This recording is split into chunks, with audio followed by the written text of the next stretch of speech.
Plaintiff Cynthia Griffin met the defendant in college, and they became friends. Cynthia claims after the defendant left college, she got pregnant. And when they reconnected years later, Cynthia agreed to babysit for her. However, she's suing because the defendant has failed to pay her.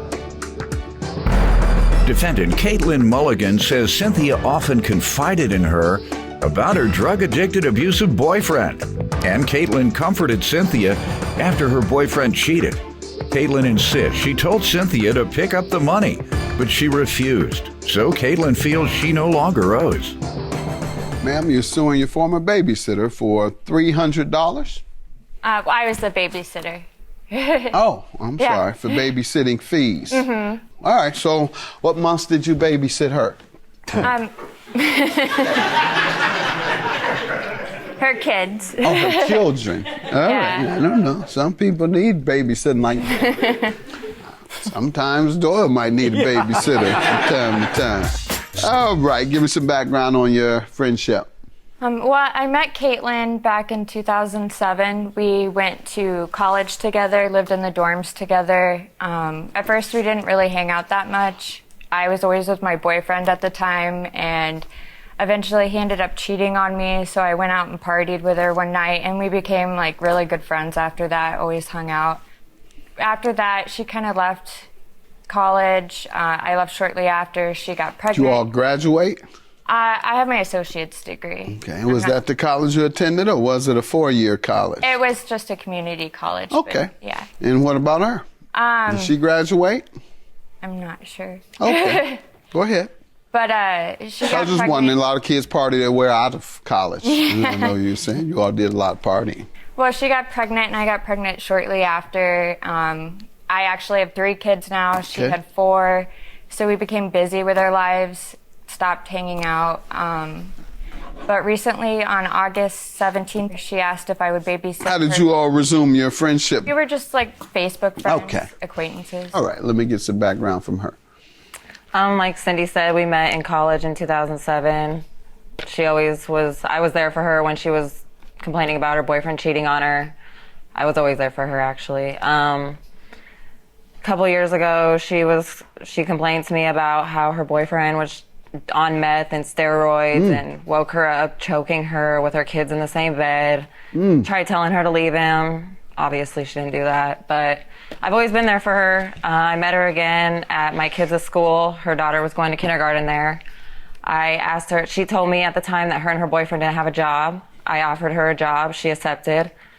And and that's where we get the babysitting from. Why don't you tell me the agreement? Well, the agreement was that she would pay $60 a day for 5 days a week, and that was $300 a week. Yeah, $300 a week. Is that high? I don't know what they're charging now. My wife Linda ran a chain. She built from ground up, from 1 to 5.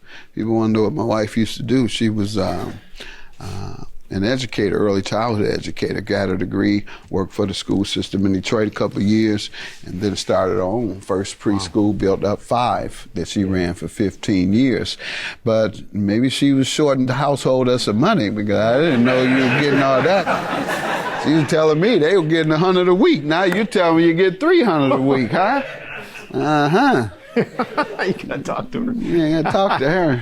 All right, go ahead.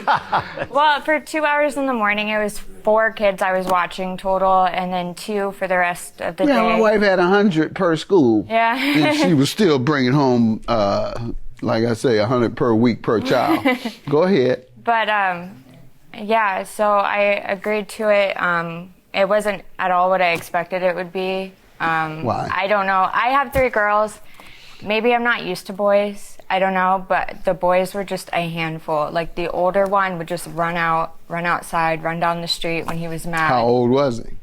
He's in 1st grade, I believe. So, and then the younger one, who was about 2, like would just hit my daughters nonstop. Like take a toy, grab my daughter by the shirt, and just start bashing her until her When you lip spoke bled. with her about it, what would she tell you? Yeah, I mean, boys will be boys. I mean, I try to be nice about it. I didn't really want to make it no, big. she said it was not a problem when I confronted her about it. My kids told me about it. Told you what?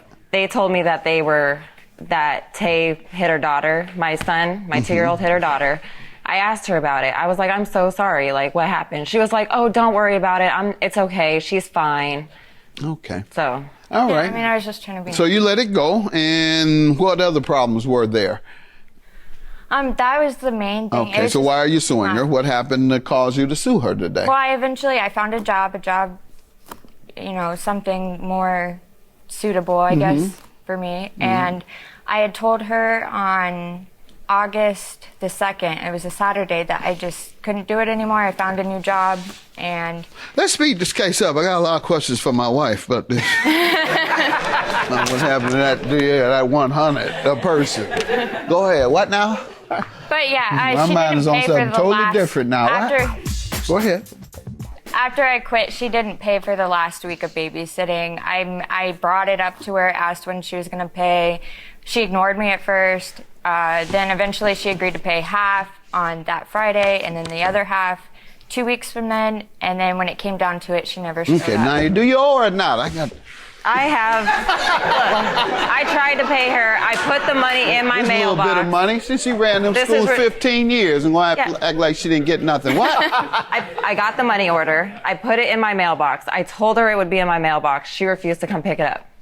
Oh, you sound crazy. Judging for you sound like my wife. Judging for the plaintiff. Go ahead. Let me go talk to her. You're a stupid. And I hope the rest of your life is as pathetic as it's always been. All right. There's nothing to say. I don't know. Of course you don't have nothing to say. Yeah.